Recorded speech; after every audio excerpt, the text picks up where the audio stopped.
قربانی، اس کے پیچھے اللہ پاک کی حکمت کیا ہے؟ اگر اس بارے میں بھی کچھ مدنی پھول میں ارشاد فرمائیں۔ بنیادی طور پہ یہ ہے کہ ہمارے ہاں جو لفظ قربانی ہے وہ عام طور پہ جانور کی قربانی کے حوالے سے معروف ہے، اور اس کے ساتھ اگر ہم زیادہ نسبت کو جوڑتے ہیں تو جو حضرت اسماعیل علیہ السلام کی قربانی ہے کہ ایک انسان کی قربانی، تو یہ اس کے ساتھ جوڑ دی جاتی ہے۔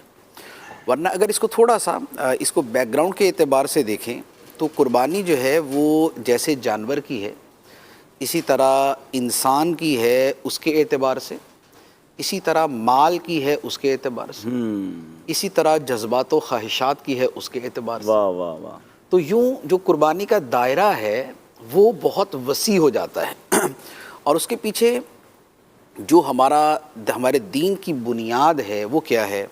ایک تو معروف آیت مبارکہ ہے جو فرمایا قل ان صلاتی و نسکی و محیای و مماتی للہ رب العالمین، واہ واہ واہ۔ کہ اے حبیب تم فرما دو بے شک میری نماز اور میری قربانی اور میرا جینا اور میرا مرنا سب اللہ کے لیے ہے جو سارے جہانوں کا پالنے والا ہے۔ تو یہ آیت مبارکہ جو ہے یہ اس مفہوم میں ہے کہ بندہ مومن کی ساری زندگی ہی قربان ہے اللہ تعالیٰ کے احکام کے لیے اور اس کی رضا کے لیے۔ سبحان اللہ سبحان تو اب جب زندگی اپنے جملہ لوازمات و مناسبات کے ساتھ قربان ہے تو اب اس سے پیچھے کوئی چیز باقی نہیں رہتی۔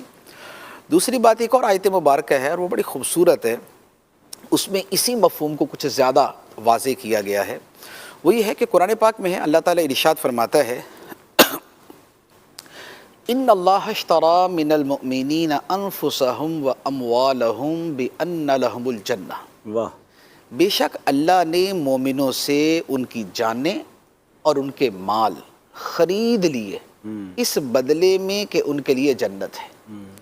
تو جنت صلہ ہے اور بدلہ ہے، اور اس کے لیے قربانی دینی پڑتی ہے جان کی اور مال کی۔ سبحان اللہ۔ تو یہ جان اور مال کی جو قربانی ہے تو یہ بنیادی طور پہ یہ دونوں ہی صورتوں پر مشتمل ہے۔ اچھا، اسی طرح پھر ایک تیسری آیت مبارکہ ہے، اس میں بھی جو جان اللہ تعالیٰ کے لیے پیش کرنا ہے اس کے حوالے سے کلام ہے۔ فرمایا وَمِنَ النَّاسِ مَن يَشْرِي نَفْسَهُ ابْتِغَاءَ مَرْضَاتِ اللَّهِ، کہ لوگوں میں سے کوئی وہ ہے جو اللہ کی خوشنودی کی طلب میں، اللہ کی خوشنودی کی تلاش میں اپنی جان کو بیچ دیتا ہے۔ یہ ان صحابہ کرام کے بارے میں تھی کہ جنہوں نے اپنے مال، اپنی جانیں اللہ کے لیے قربان کی، واہ۔ اور یہ کیوں تھا؟ ابتغاء مرضات اللہ، اللہ کی خوشنودی کی تلاش کے لیے۔